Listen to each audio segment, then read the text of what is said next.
a good ball played in for Tony Morley. Oh, he missed it! It is! Peter Ward! Villa in the lead! Hello, good evening, Aston Villa fans, and welcome to the Villa Forever podcast. I am your host, Chad Williams. Please make sure to subscribe, up to the road to 2K, follow me on all socials. You can follow me on Spotify, Apple, Amazon Music as well. Make sure to smash the likes. Let's spread awareness of Douche Muskin yesterday. On this evening's episode, I'm joined by my special guest, Maani, who is the host of Maani Central, and also Michael Campbell, who's a West Ham fan, will be joining us as well. This is the match preview. I'll be doing the pre-match talk show.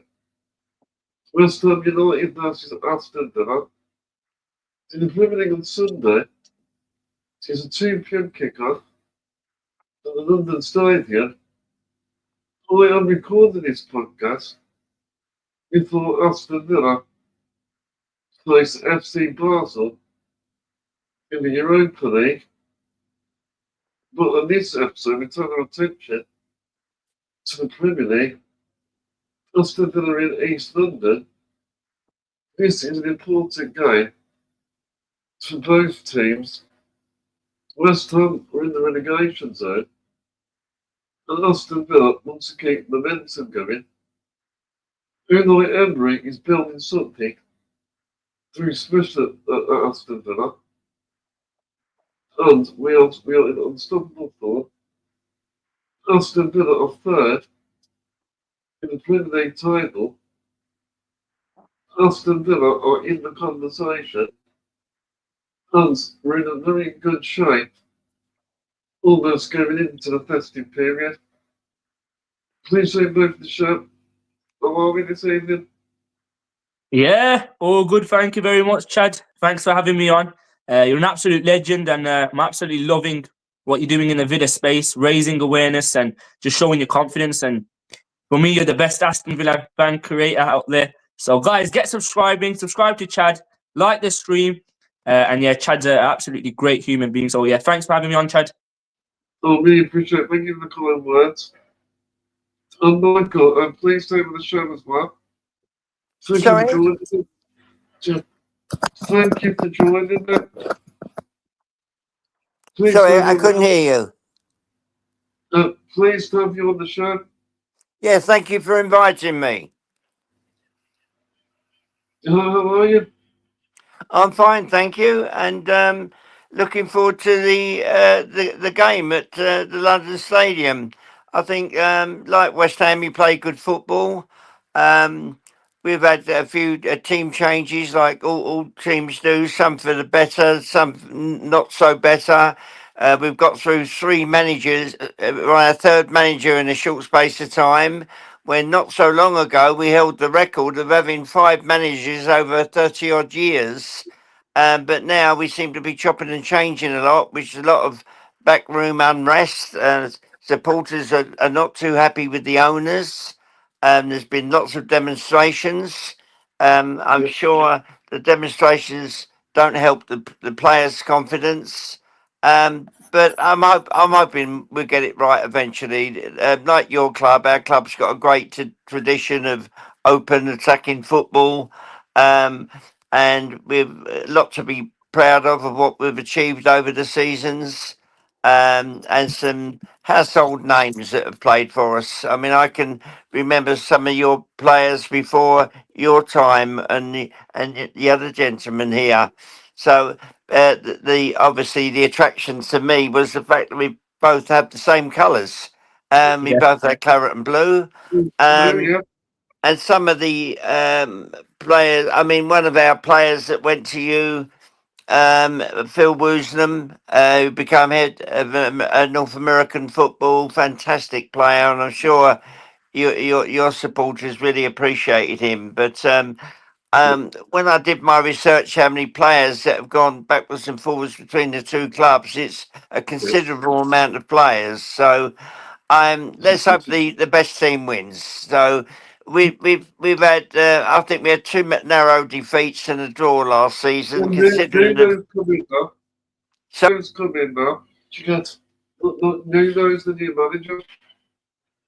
yeah, well, the Nuno is you got to give him a chance here. I mean, he had a bad start, but then he's inherited somebody else's team, a team that was low on confidence. But we've only had one defeat, not too bad. Okay, 2 wins and 3 draws, but only one defeat in 6 games. So it's gradually improving. It's still very tight down the bottom, but we can't be complacent. And it's not what's possible; it's what you've got under your belt, and we've got to start picking up soon because once you're chasing those points the end of the season, the pressure builds up and up and up, and anything can happen. Injuries, suspensions, bad refereeing decisions, anything can go against you. So we've got to get some points Well, as over soon the as years, possible. we've had a lot of very hard decisions. Games in the past against West Ham. We had a Yeah. few very hard decisions before. The Yeah. referee always goes wrong, I think.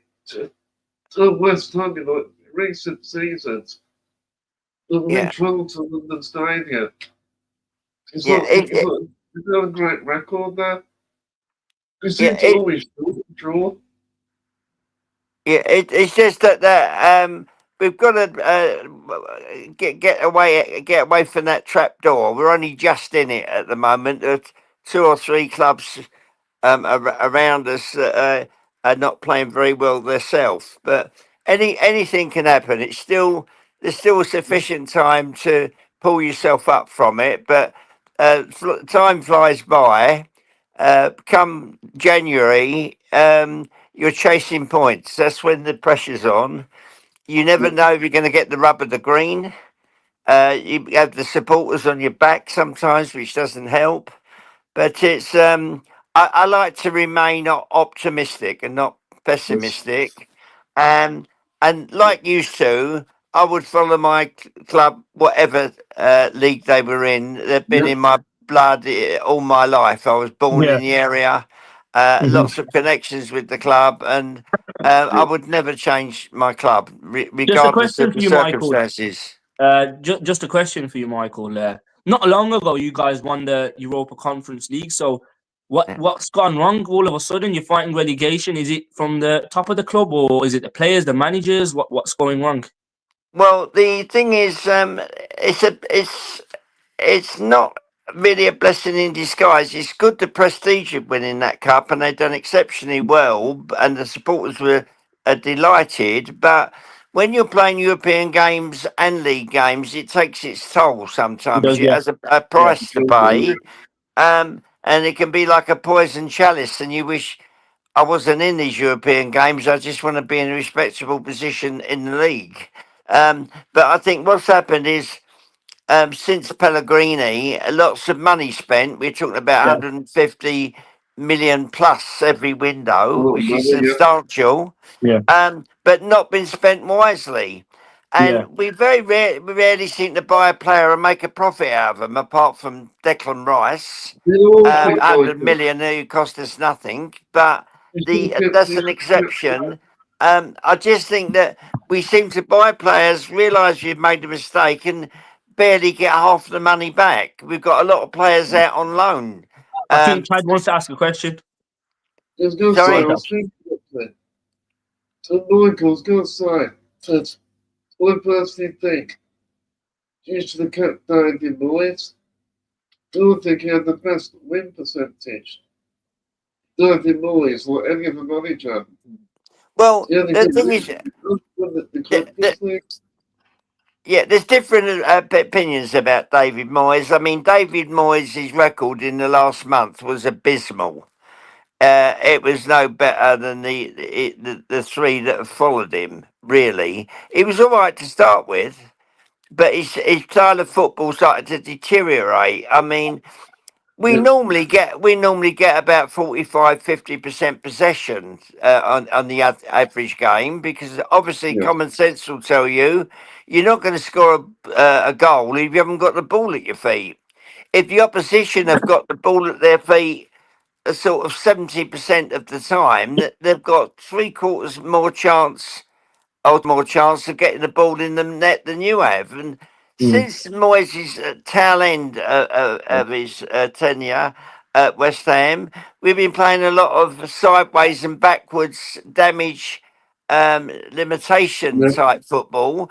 And you shouldn't be doing that at home with the supporters behind you and with a team that's lower Yeah. in the league. And we don't seem to be able to find a consistent, decent striker. Yeah. We've wasted a lot of money on strikers. We've got a young striker, Callum Marshall, who's playing for Ireland. He's just turned 21. Personally, I think he's like a latter day Jimmy Greaves. He's got Yeah. an instinct for goals. I'm hoping that he'll break through. He's played a couple of games. He was man of the player of the season at Huddersfield on loan last season. And we've got Callum Wilson, who's a bit injury prone, but he's proven ability scoring goals. He scored a couple recently.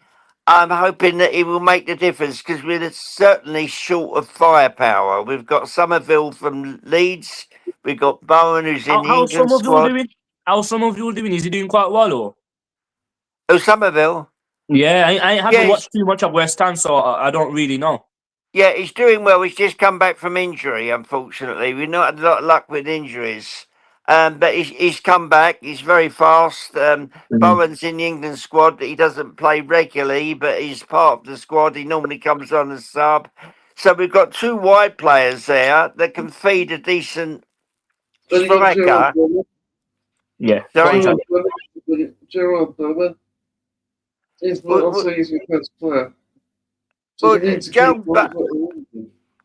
Gerald Bowen was a bargain when you think where he comes from. He started off at Hereford as a junior player and was at Hull City. He's ever so modest about himself. Not a household name, but people have started to hear about Gerald Bowen now. He gives 100% effort. He's now the captain of the team. He's very, very popular. And of course, his father-in-law is Danny Dyer, that appeared in the EastEnders. So he daren't leave West Ham. He's got to face his father-in-law, who's a fanatical West Ham supporter. But Yeah. lovely guy. You don't hear anything bad about him. Yeah, Um, now Jared Bowen's a good player, and I think once upon a time when he was at Hull City, I'm sure Aston Villa were linked to him as well. So he's been a great player throughout his career, and I was actually quite jealous when West Ham United did sign him, because I think he's a player that any team in the Premier League can do. He gets goals, he gets assists, he's direct, takes players on. So I think on Sunday he's a player we most definitely have to watch out for. oh, he's dangerous. I'd hate our Yeah, team to be playing against him. yeah. It's very direct. It comes from nowhere. But we just haven't got that cutting edge up front with the striker. But I'm hoping Callum Wilson, now he's just scored a couple in a game, that will get his confidence back. He's got the experience, that's for sure. But talking about Gerald Bowen, his grandmother is a member of my group, like a lot of the first team players' family are members of my group. And she contacts me on Messenger sometimes and says, "How are you?" And I said, "How are you?" And she's terribly proud of him.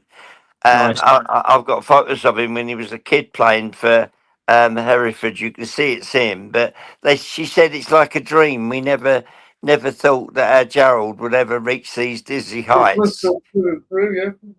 Yeah, playing in front of 60,000 odd people. And she said, "I have to pinch myself. I can't believe it's happening."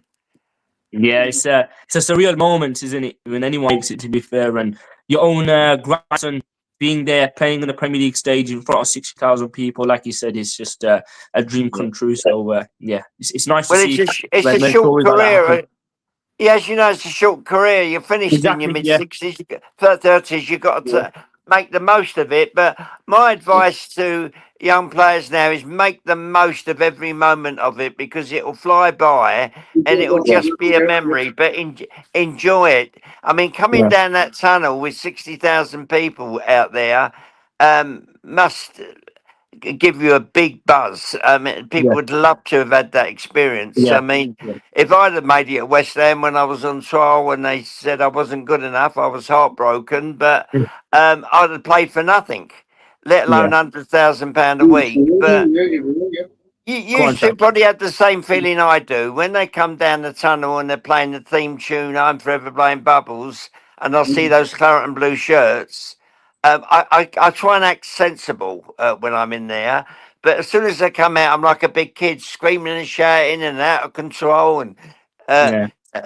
I'm half expecting them all to recognise me because I recognise them. And Exactly. It's just that enjoyment as well. That enjoyment just stays within you as a fan, doesn't it? It's like when it's a derby, especially, or one of your own players are playing against another opposition. It's like they're playing for you. That's what it is. You want them to play like that, with that passion, with that energy, and fans live for that, don't they? Yeah, but I don't know if you had the same experience. But when I was a kid going over there, Yeah. it was a proper East London team. Most of them all lived in the area, and people I went Yeah. to school with. There you go. But now there's a lot of international journeymen whose heart isn't really in the club, but they're getting a good wage, and good luck to them, and that they're entertaining people. There's nothing wrong with that, and probably really nice people. But Mm. I think that the game has changed. That the where it was a true East End side, it's not anymore. But I suppose it doesn't matter. It's all results, really, isn't it? And Yeah, it I is. mean, Yeah. I can go back way beyond my time of different players that I never had the pleasure of watching. Um, but I've also met some legends from the club and shook hands with them and spent time talking to them. And I feel like a big kid again. I'm just thrilled to bits to be in their company.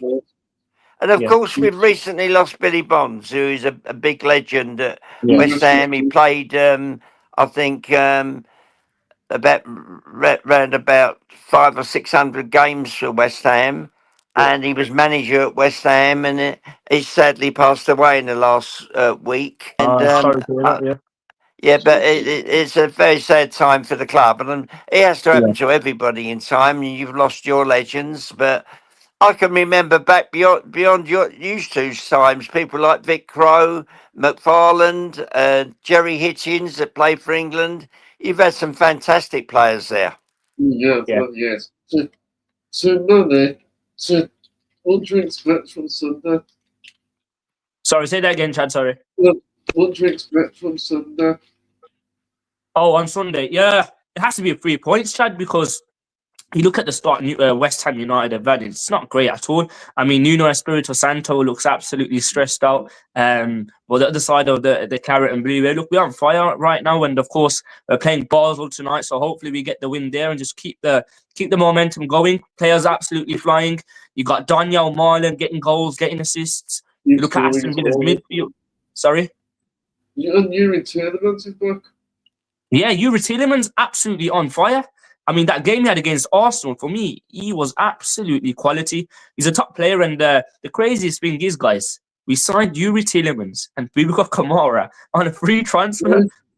Yeah, You know what I that's mean? right. Like, it's amazing, absolutely amazing. So, yeah, I think that midfield, we've got a great balance. You've got Onana, Tielemans, and Kamara, and them three on the pitch. We are absolutely destroying teams, and that's what happened against Arsenal. Yeah. We played those three players, and we won the game. Simple as that. So, yeah, like I said, They had double pivots. Yeah. It works well, and also you got Emery Tielemans. He looks to break the lines. yeah, He's got great vision. He can really pick out a pass. Yeah. He's even the end product, gives that creativity. yeah, exactly that. Like you said, the perfect balance is there. You got Onana with the physicality, Tielemans with the passing, Kamara.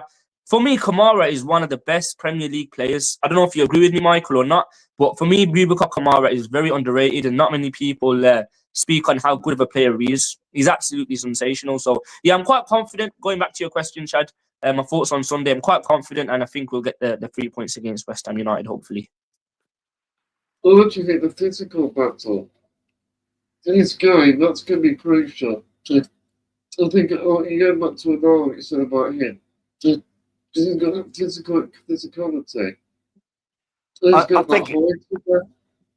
I think it's going to be tight. I think it's going to, like it normally is, 1-1 or 2-1 either way.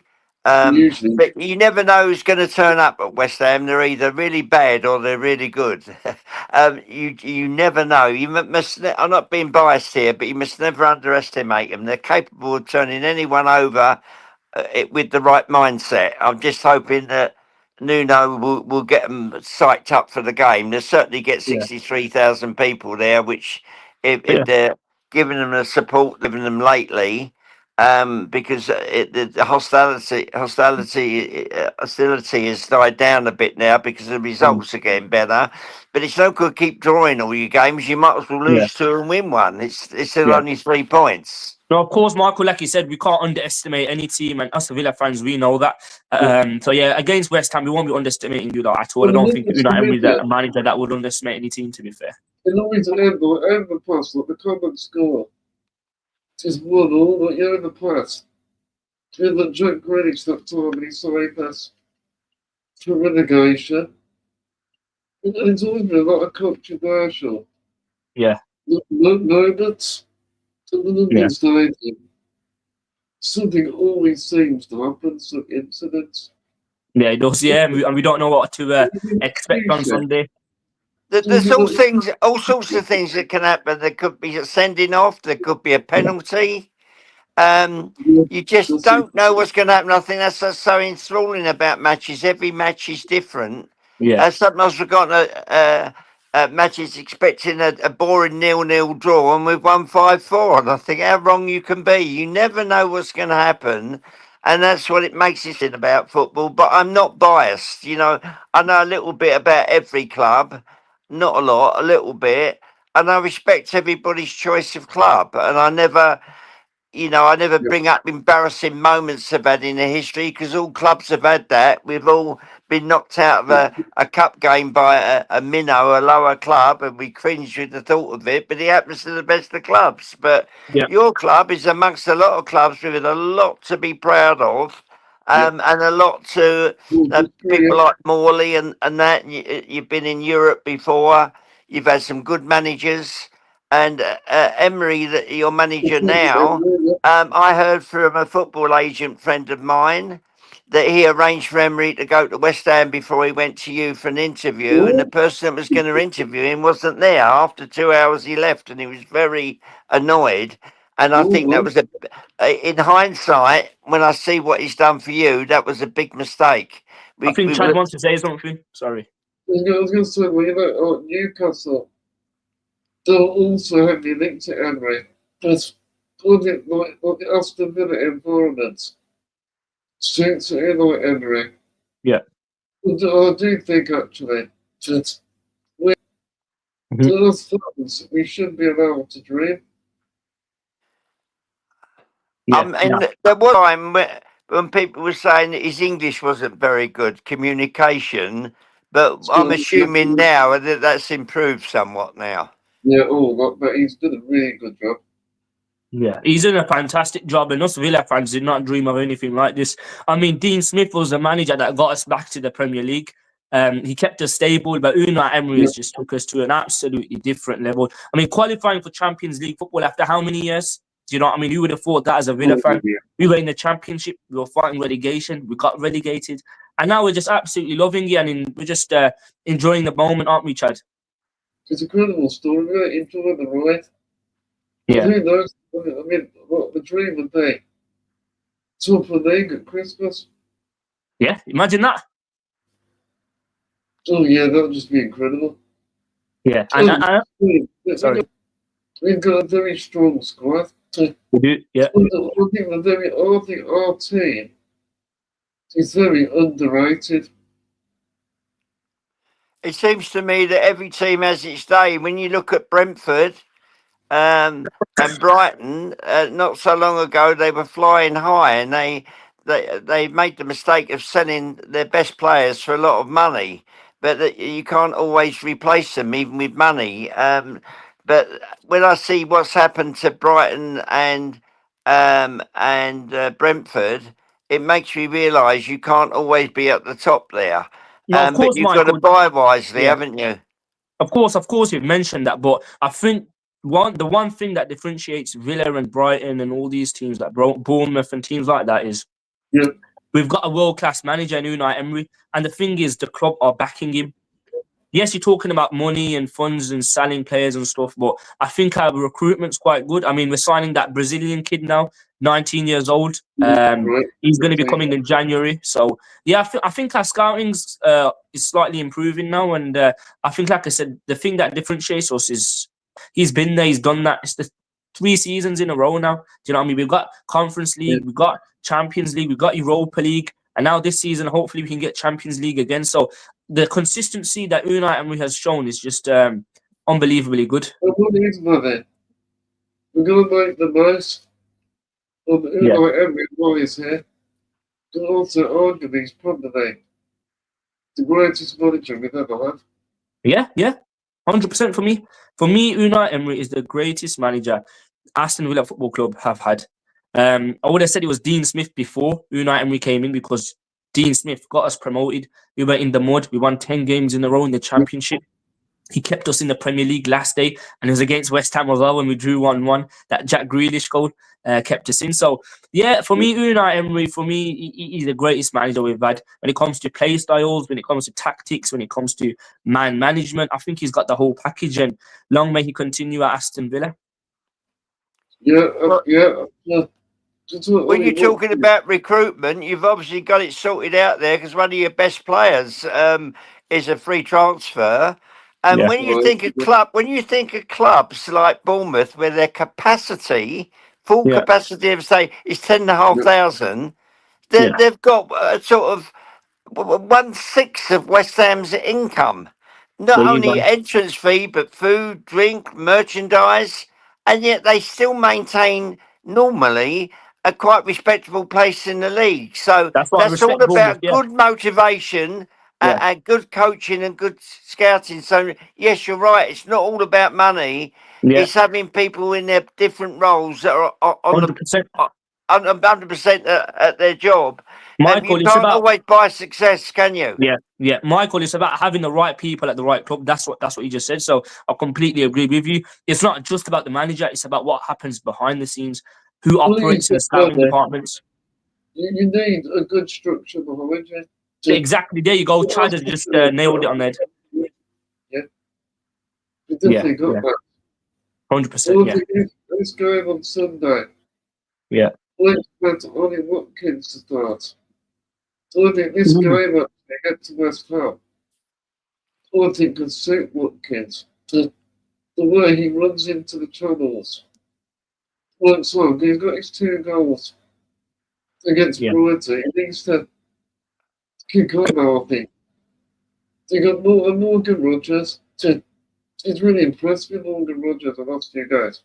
Yeah. He really expressed himself, he does.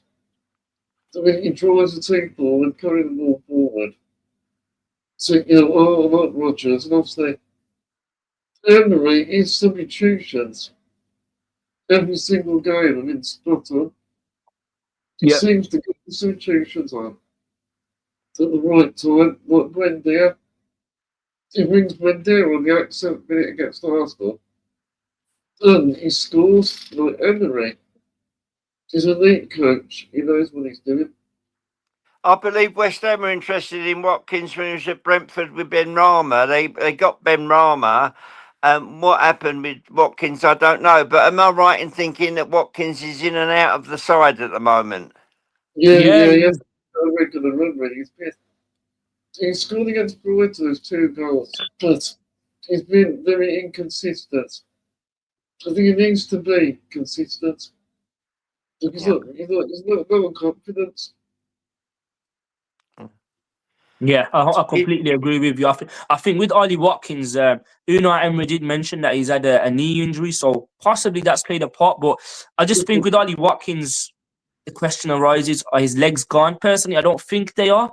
Hopefully, they're not anyway. But with him is just like him getting those 2 goals now against Brighton and just building that momentum, building that confidence. Because I think with Ollie Watkins, he's a confidence player. When he's scoring goals, he scores a lot of goals. When he's not scoring goals, he doesn't score at all. And also got Matty Cash Oh, as well. brilliant. Matty Cash, that's it. So far, probably the player of the season. And all Ha- good, Mr. Consistent. Yeah, yeah. He's always, well, you know, that guy's from Arsenal. So I think he's one of the most underrated Aston Villa players. And he's ha- crucial to the way we play.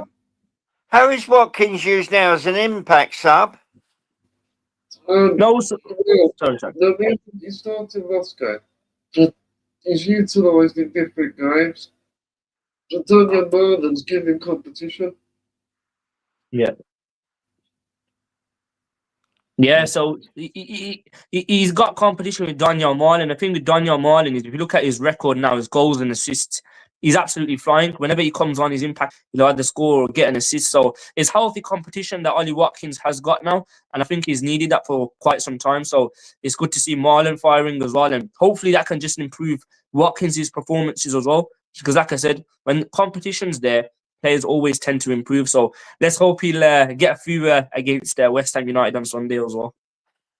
Well, The- But is he going to get unsettled not playing regularly, or does he accept that, it's all down to him? Because they could lose him, couldn't they? yeah. I was going to say, I'm going to get up.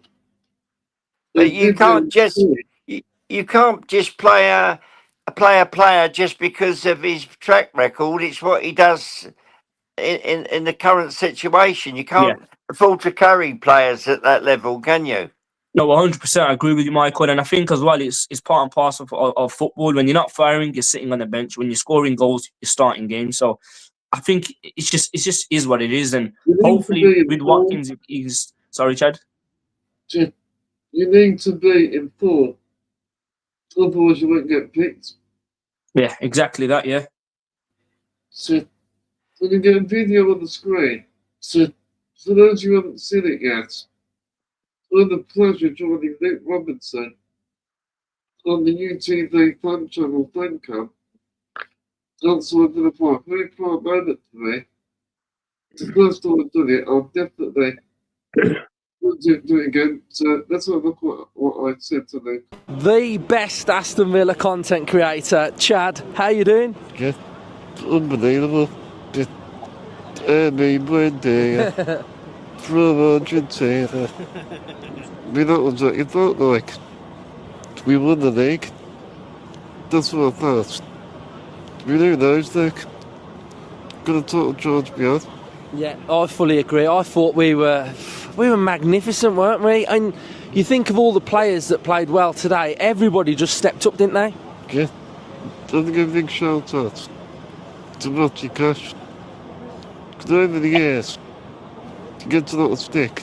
But I think he's one of the most underrated Aston Villa players. And he got us in the lead. And it wasn't an easy game. Good second half. Also the reaction. Unexpected. But you know Emery, he's building something really special. Yeah, you've touched on Emery there. I mean, just what has he done to us? He's just built an absolute machine, hasn't he? And everybody's like running through brick walls for him at the minute. Yeah, he's never so well. And I would think the way we're going, we're grateful. I think Champions League. I'm going to ask you a question. Are Aston Villa in a title race? I think, yeah.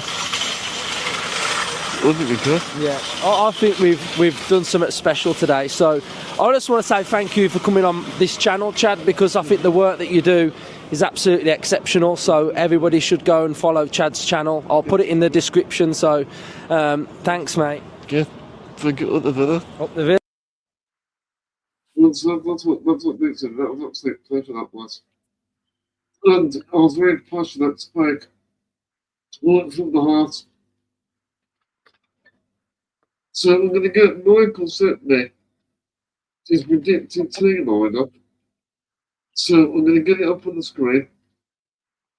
So this is the West Ham team. The probable lineup will start against Aston Villa. So Michael, can you talk to me about this team? How do they set up West Ham? Right, I'm just going to blow it up on the screen a little bit so I can see it better. Well, the thing is, Wilson at the moment, he was on the bench for a while. Now he's scored that couple of goals. He's looking good, but he very rarely plays 90 minutes. They normally pull him off towards the end for one reason or another. Paqueta is the flavour of the month at the moment with the supporters because he's recently got 2 bookings in about 2 minutes. You get a yellow card, knowing that one more and you're off and you're going to let the team down. And then he starts arguing with the referee. And when he gets the second booking, stands there clapping close to the referee's face, with not doing himself any favours whatsoever. Could have had a more severe punishment for it, for contempt.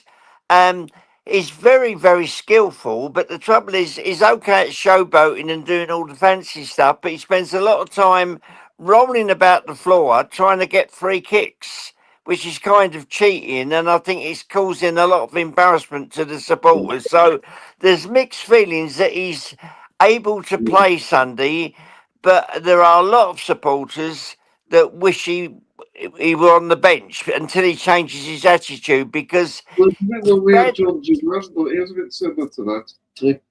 We had John Girando, even though he was a great player, he had sort of like an attitude problem. he has got an attitude problem. The thing is, the club stood by him with all this gambling thing and paid his wages and everything, and gave him counselling and all the support they could have. He seems quite a nice guy. I've never spoken to him, but the thing is, because of the interest from the likes of Aston Villa and Manchester City, he might have gone to his head a little bit, and because we're struggling, perhaps he thinks he's like a big fish in a small pond at the moment. But you can't keep rolling about the floor trying to get free kicks. You're not going to create anything laying on your backside. You're not going to help the team if they're 1 man short because you want to start protesting and getting 2 bookings in 2 minutes. That's unforgivable. You keep your mouth shut if you've got 1 booking, because you're one booking away from an early bath. He's letting the team down.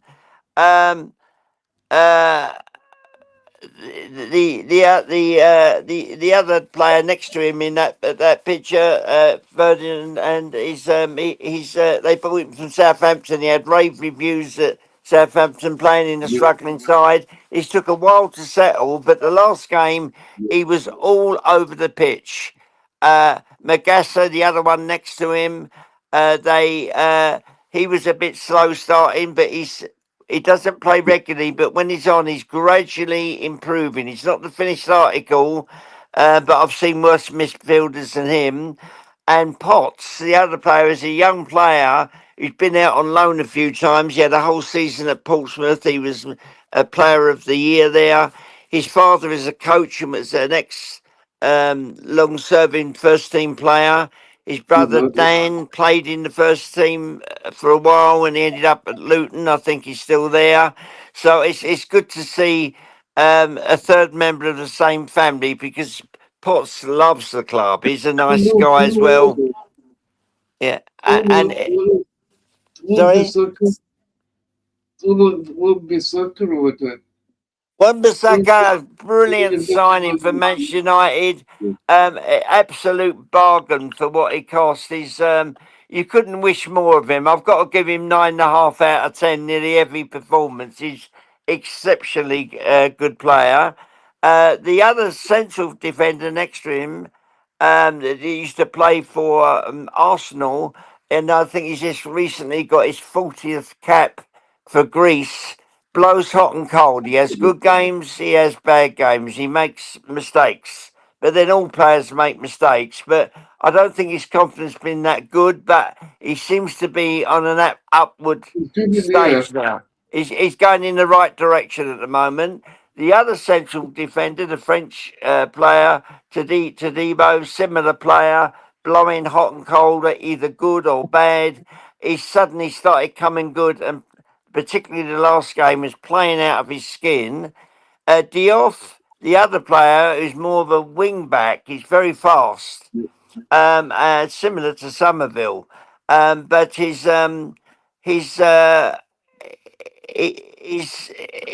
getting better and better. But he had an injury as well. We've had problems with goalkeepers. We signed that goalkeeper for about £20 million from Leicester, and he had a horrendous debut. You know, he couldn't catch anything, making terrible mistakes, and so that they've dropped him for the time being, and hopefully his confidence back. But Areola has saved us quite a few times. He's made some spectacular saves and been voted the goalkeeper of the month, I believe, for the league. Yeah, Mike, I was going to ask you, why have you got 5 in midfield? Who would I want in midfield, sorry? Why have you got 5 playing at midfield? Who would I have in midfield in place of some of these players? No, he said, why have you got 5 players playing in midfield? Well, I would like to, personally, if I was the manager, I'd go a bit gung-ho and go 4-3-3. Because while you've got the ball in the opposition's half, they're not in your half. Possession is half the battle. But if you're going to go out 4-5-1, it's damage limitation again. You're trying to keep the score down. You can't keep playing football like that.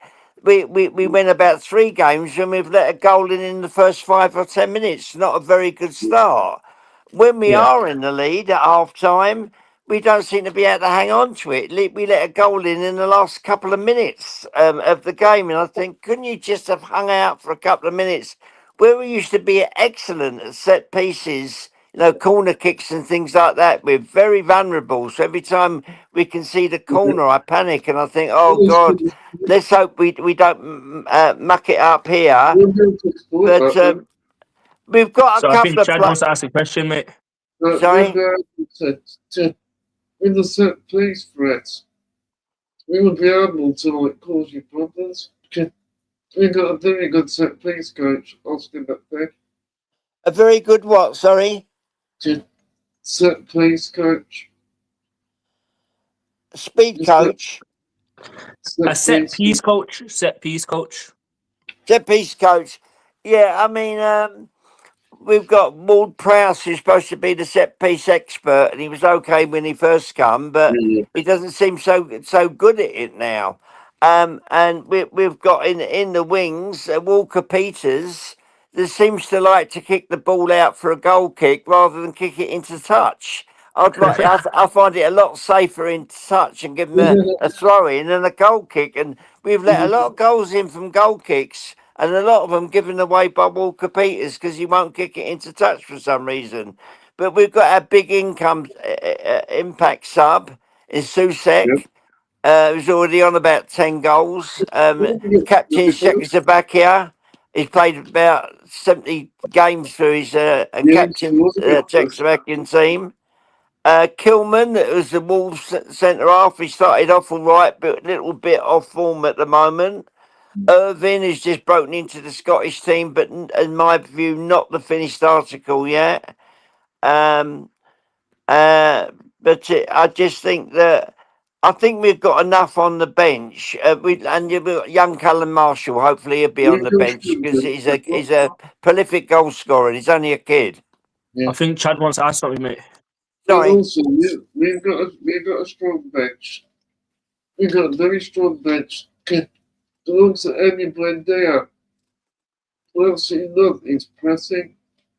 Yeah. I do think it's going Buendia's work rates will put West Ham under a lot of pressure. Yeah. He's always got it hard. I'm not suggesting for one moment our bench is stronger than yours, but considering the situation we're in, Yeah. it's not pathetic. There's f- 3 or 4 players there that are good enough to start, really. Yeah. So Maani, to the next talking point.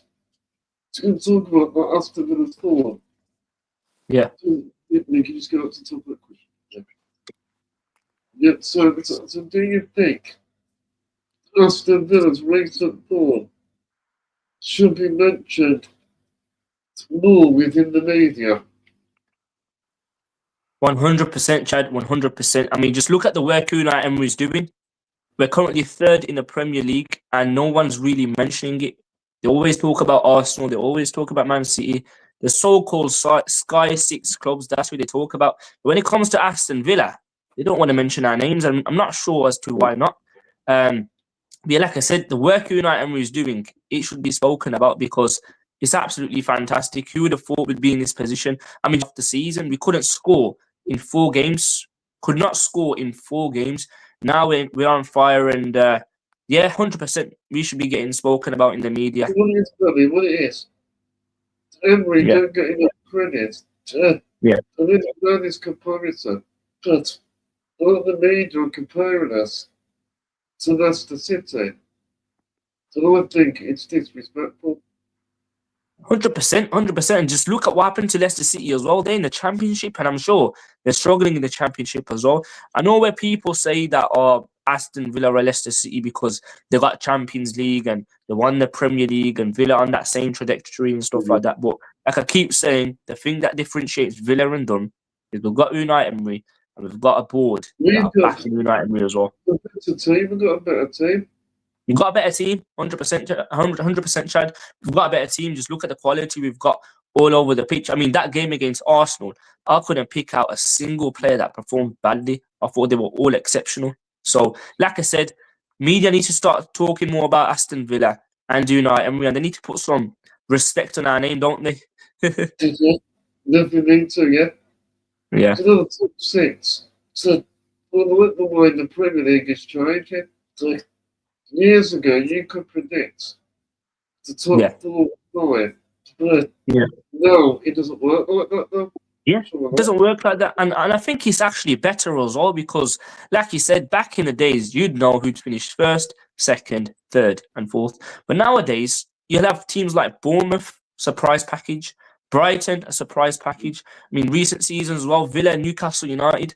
It's nice to see clubs like these teams coming out of nowhere and surprising these so-called big top 4 teams. So, yeah, I'm all for it. And hopefully, clubs like this can continue progressing and climbing up the league table because it's absolutely fantastic to see.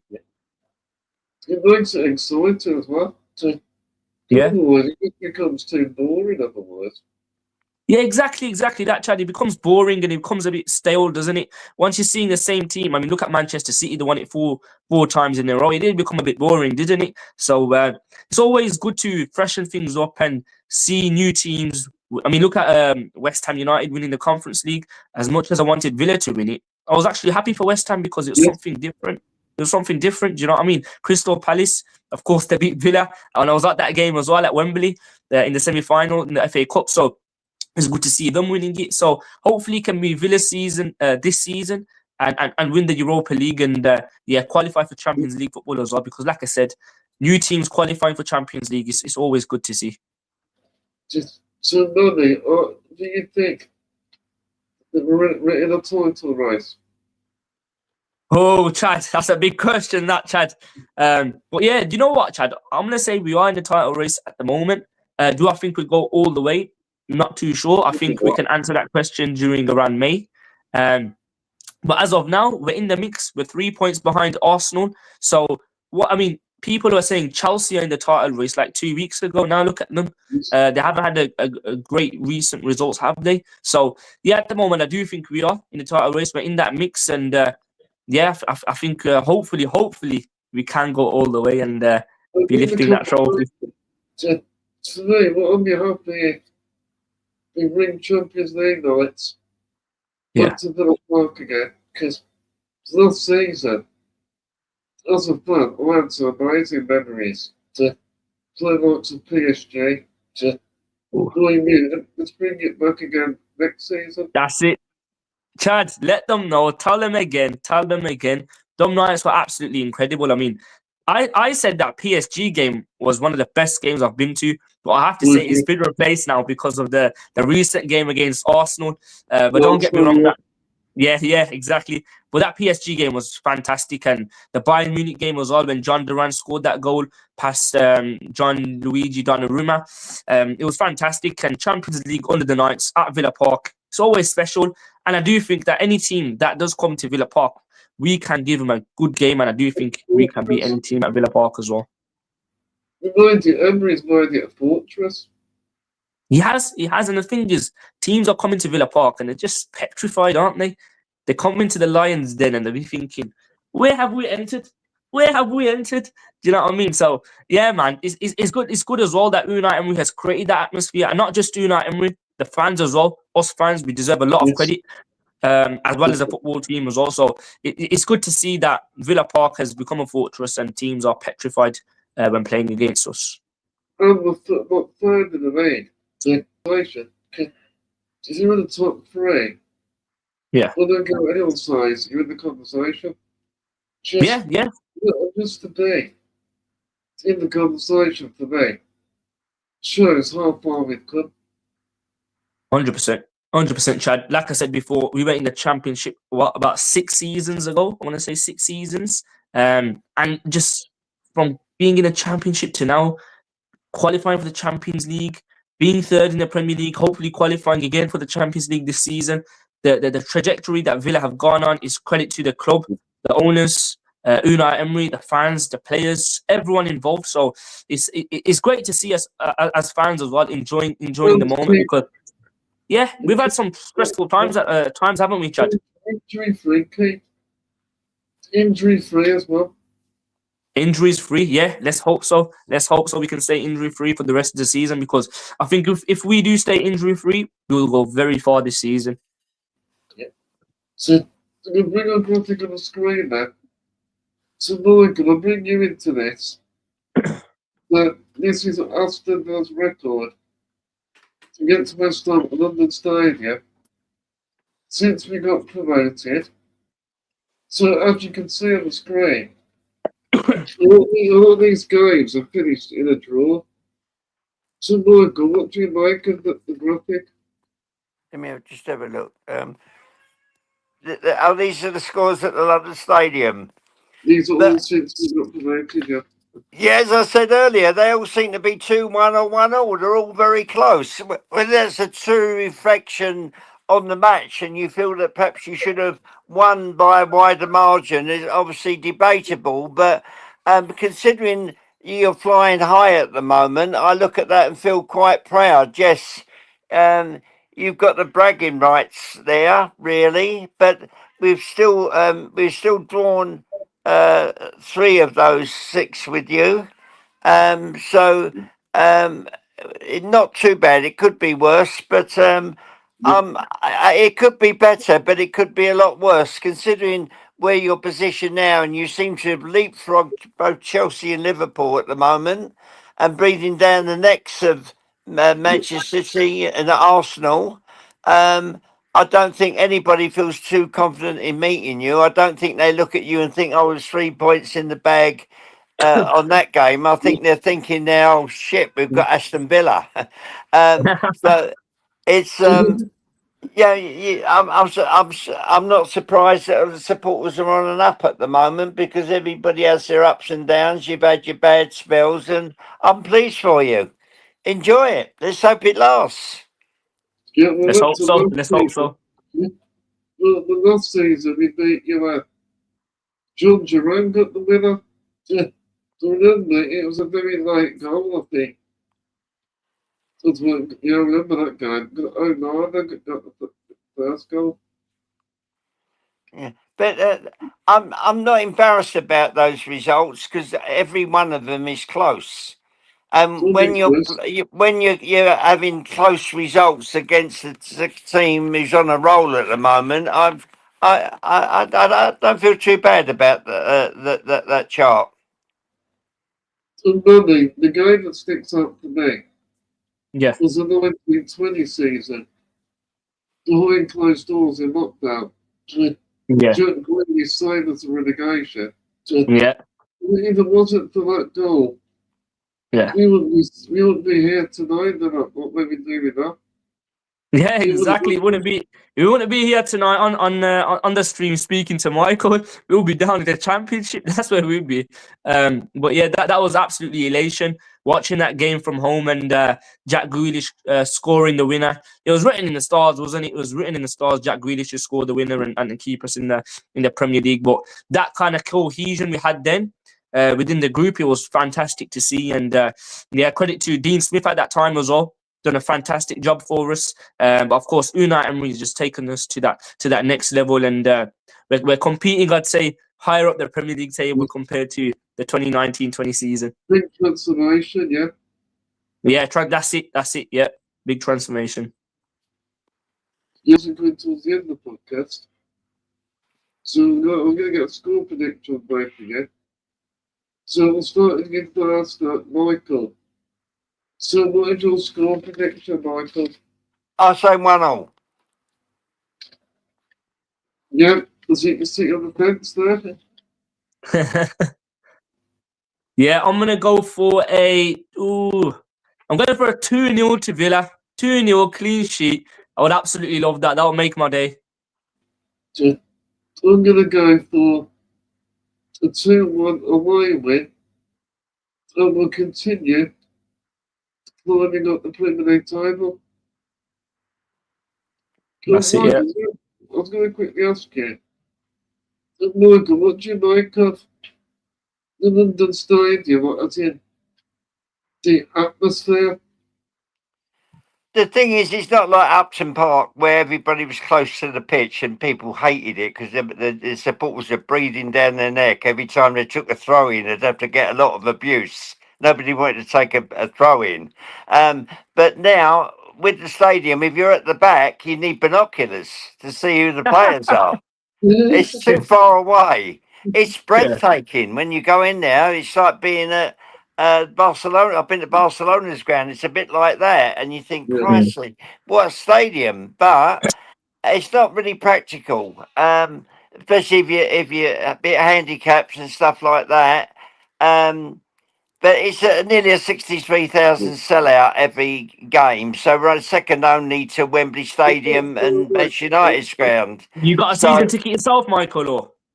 So, yes, I am a season ticket, but I've not been too well at the moment. I'm suffering a little bit from the after effects of the COVID jab, like a lot of people have, and Sorry to hear that. it's affected my health. But I'm trying not let it get hold of me. It leaves me a bit exhausted. I'm a bit breathless at the moment, but I'm I seeking hope you some help recover at the soon. moment. Yeah, Sorry? I hope you recover. I hope you recover soon and get back to the games. Yeah. I miss getting thrown out of there by the police. I miss the police. Yeah, well, I'm thinking of you, Michael. I'll send my prayers. Okay, lovely. But thank you for inviting me this evening. Two nice gentlemen, and it's been a pleasure to attend. And may the best team win. Nice seeing you, Michael. I hope you look after yourself. If we win 10-0, I won't torment you with the score. I promise. I'll get someone to do it for me. It'll be one of the police officers, wouldn't it, Michael? Thank you, Michael. I just hope that you two could get some bail money for me if they arrest me. If I get carried away when the Don't you one worry goes about that, in. Michael. We'll have that covered for you in no time. Yeah, definitely. Okay, but good night to you both. Thank you very much for inviting me. It's been a nice experience. Yeah, well, absolute pleasure. Yeah, cheers. Take care, Michael. Thank you. Bye for now. Yeah, See you later, mate. Well, that's the end of the podcast. So, thank you everyone for watching. If you enjoyed this podcast, please remember to make sure to subscribe. Make sure to smash the likes. Make sure to give it a share. on all socials. And if you're listening by audio, to make sure to leave us a good review. That always helps. Also, let me know your thoughts in the comment section. Thank you so much for your time, Maani. I appreciate it, Chad. Thanks for having me on. And guys, please subscribe to Chad's channel. He's a great Aston Villa content creator. His content's great. He was at the Villa game against Arsenal. Also, what I spoke to him then, and he was absolutely chuffed of the results. So yeah, Chad, it was nice to see you and keep up the great work, mate. We're going to wrap up this episode with Villa forever as always, and up the Villa. Up the Villa.